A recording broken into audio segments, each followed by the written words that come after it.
नमस्कार दोस्तों, आज का टॉपिक साइकोलॉजी का समायोजन है। साथियों, समायोजन के जितने भी महत्वपूर्ण सवाल बनते हैं जो आपकी परीक्षा में आ सकते हैं, उन सभी को हम देखते हैं। तो आप सभी के सामने स्क्रीन पर पहला सवाल है, निम्नलिखित में से कौन सी स्थिति में समायोजन को बढ़ावा देती है? तीव्र चिंता, अपराध बोध के बारे में जुनूनी सोच, बीमारी का डर या विक्षिप्त भय और चिंता से मुक्ति। तो साथियों, समायोजन मुक्ति से संबंधित रहेगा। तो यहाँ पर जो हमारा सही जवाब होगा डी वाला ऑप्शन यहाँ पर बिल्कुल सही हो जाएगा। 15 सवाल हैं, आप मुझे कमेंट बॉक्स में कमेंट करके बताना कि आपके 15 में से कितने सही हुए। अगला दूसरा सवाल आपके सामने स्क्रीन पर है। सभी सवाल पिछली परीक्षाओं से हैं। मनुष्य जीवन का आधारभूत घटित है दो कोष, केवल एक कोष, कहीं कोष यानी बहुत ज़्यादा, या कोई कोष नहीं। तो साथियों, ये इम्पोर्टेंट सवाल है, आया हुआ सवाल है और आएगा हो सकता है। तो जो इसका सही जवाब है, एक कोष से हमारा मानव शरीर बनता है, यानी बी वाला ऑप्शन बिल्कुल आपका यहाँ पर सही जवाब आपको टिक करना है। चलिए देखते हैं, अगला सवाल स्क्रीन पर है कि जो आनुवांशिकी की जो इकाई है वो क्या है भाई। ये भी रीट 2017 का सवाल है। तो आपके सामने 4 ऑप्शन हैं, क्रोमोसोम, निषेचन अंडा, युग्मनज, जीन। तो सभी को पता है आनुवंशिकी की इकाई जीन को कहते हैं। सी वाला ऑप्शन बिल्कुल यहाँ पे सही होगा। चलिए अगला सवाल स्क्रीन पर आपके सामने है कि समायोजन की जो विधियाँ हैं वो कौन कौन सी हैं। तो यहाँ पे जो दे रखी हैं ये सभी हैं, प्रतिगमन, प्रक्षेपण, उद्दातीकरण, उपरोक्त सभी, यानी चौथा ऑप्शन हमें लगा देना है। अगला सवाल आपके सामने स्क्रीन पर है, एक बालक नवीन पुस्तक चाहता है लेकिन माता पिता अपनी कमजोर आर्थिक स्थिति के कारण पुस्तक दिलाने में असमर्थ हैं। बालक अपनी फटी पुरानी पुस्तक से ही संतोष अनुभव करता है और शांत व प्रसन्न रहता है। ये उदाहरण हैं। तो आपको पता है कि परिस्थिति के अनुसार ढल जाना ही समायोजन होता है। तो जो यहाँ पर जो सही ऑप्शन यहाँ पे हमें लगाना है वो ए वाला ऑप्शन लगाना है, क्योंकि समायोजन यहाँ इस बच्चे ने किया है। अगला सवाल स्क्रीन पर आपके सामने है। साथियों, अगर आपको ये टेस्ट करनी है तो नीचे डिस्क्रिप्शन बॉक्स में मैंने लिंक भी दिया है, आप इस प्रकार टेस्ट कर सकते हैं, डेली रैंक में अपना नाम भी देख सकते हैं। अगला सवाल जो आपके सामने स्क्रीन पर है कि जो एक व्यक्ति एक समय पर 2 विपरीत इच्छाओं को होना कहलाता है। साथियों, जैसे मान लो आपकी 2 परीक्षाओं में सिलेक्शन हो जाते हैं, आप टीचर भी बन चुके हैं, पटवारी भी बन चुके हैं, तो आपको क्या करना है। तो इस प्रकार जब आपके दिमाग में ये द्वंद्व चलता है, ये ए वाला ऑप्शन द्वंद्व होता है कि क्या करूं मैं, मास्टर बनूं या पटवारी बनूं। चलिए अगला सवाल आपके सामने स्क्रीन पर आ गया है, आप देख रहे हैं। ये मेहरडीन के अध्ययन के आधार पर कहा जा सकता है कि सामान्य रूप से उन परिवारों के बालक खाली जगह में होते हैं सामाजिक स्तर से ऊंचे होते हैं। तो यहाँ पर जो ऑप्शन आपको दे रखे हैं, ये बी वाला ऑप्शन बिल्कुल सही हुआ, अधिक स्वस्थ एवं विकसित होते हैं। ये रीट लेवल सेकंड 2015 में आया हुआ है। चलिए अगला सवाल स्क्रीन पर है कि 9 वर्ष के बालक की नैतिक तर्कणा आधारित होती है। तो चलिए बताइए।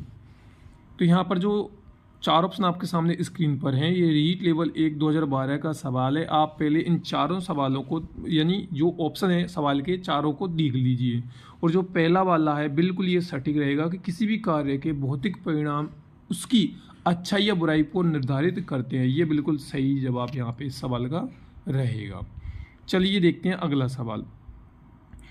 तर्क, जिज्ञासा और निरीक्षण शक्ति का विकास होता है किस आयु में? लेवल 1 2015 रीट का सवाल है। तो भाई इस सवाल का आपको जवाब बताना है। चलिए बताइए भाई, 7, 11, 9 या 6 वर्ष।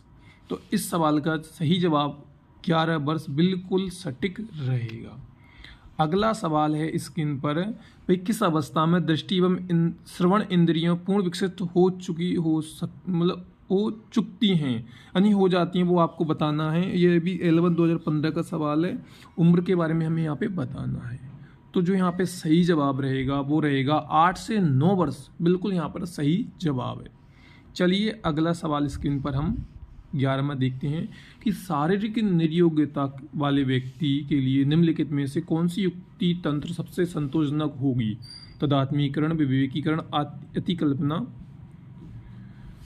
तो ये रहेगी हमारी अतिकल्पना, यहाँ पर बिल्कुल सही माना गया है। रीट लेवल 1 2011 का ये सवाल है। चलिए अगला सवाल स्क्रीन पर है कि निम्नलिखित में से कौन सा मेल सही नहीं है? अंतर्मुखी, स्वयं में रहने वाला, ये बिल्कुल सही बात है। मेल नहीं है हमें छांटना है, नहीं है वाला ये वाला।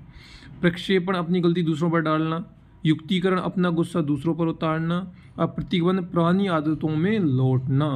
तो साथियों ये प्रतिगमन बिल्कुल अगर आपने सोचा है तो सही नहीं है आप, क्योंकि ये बात बिल्कुल यहाँ पे सही कही गई है और यहाँ पे नहीं वाला छांटना है। ए वाला ऑप्शन भी बिल्कुल सही बात है और हमें नहीं वाला छांटना है, तो ये भी सही नहीं है। और जो बी वाला ऑप्शन अगर आप सोच रहे हैं तो साथियों प्रक्षेपण भी ये बिल्कुल सही बात है कि दूसरों पर गलती दूसरों पर डालना प्रक्षेपण होता है, जबकि जो सी वाला ऑप्शन है युक्तिकरण, ये अपना गुस्सा दूसरों पर उतारना ये गलत बात है, क्योंकि युक्तिकरण का मतलब होता है मार्ग बदल लेना, यानी मार्ग बदल लेना कि भाई अगर किसी का शरीर अच्छा हष्ट पुष्ट है और वो बनना कुछ चाहता है, लड़ाई झगड़े करता है, जबकि उसको हम पुलिस में या फौज में भेज दें, तो ये युक्तिकरण होता है। यानी यहाँ पे सही जवाब रहेगा आपका सी वाला ऑप्शन युक्तिकरण। ये जो मैच नहीं खा रहा था, इसलिए ये सही जवाब हमारा ये रहेगा।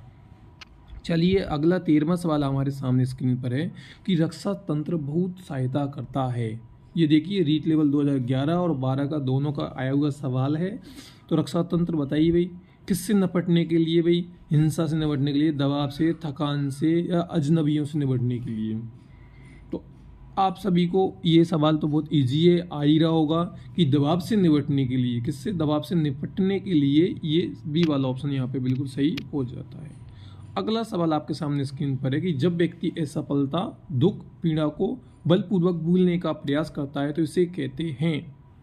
तो ये तो आपको पता ही है, ये तो क्या होता है भाई 14वें सवाल में, ये तो दमन है। क्या है ये? दमन, दबा देना, अपनी इच्छाओं को, दुख को, पीड़ा को दबा देना। और जो इस क्लास का अंतिम सवाल है कि समायोजन दूषित होता है संघर्ष से, कुंठा से, उपरोक्त दोनों से, या धन से। तो ये सवाल मैंने आपके लिए छोड़ दिया है। कमेंट बॉक्स में मुझे कमेंट करके बताइए कि इस सवाल का जवाब क्या रहेगा। और अगर आपको इस प्रकार की ये टेस्ट करनी है तो नीचे कमेंट, ये डिस्क्रिप्शन बॉक्स में मैंने लिंक भी दे रखे हैं, आप आराम से हमारे साथ जुड़ सकते हैं। रोज़ाना मैं आपको टॉपिक बताऊंगा, आप टेस्ट कीजिए, बिल्कुल फ्री है, कोई पैसा आपसे नहीं लिया जाएगा। रैंक सीट में आपका नाम भी दर्शाया जाएगा। तो ये बिल्कुल फ्री सेवा है, आप कोशिश करिए और इस वीडियो को अपने साथियों को शेयर ज़रूर कीजिएगा, क्योंकि इस तरीके से फ्री सेवा आपके लिए कोई नहीं देगा और आपकी मदद भी कोई नहीं करेगा। वीडियो अच्छी लगी है लाइक करें, शेयर करें। धन्यवाद, मिलते हैं अगली वीडियो में।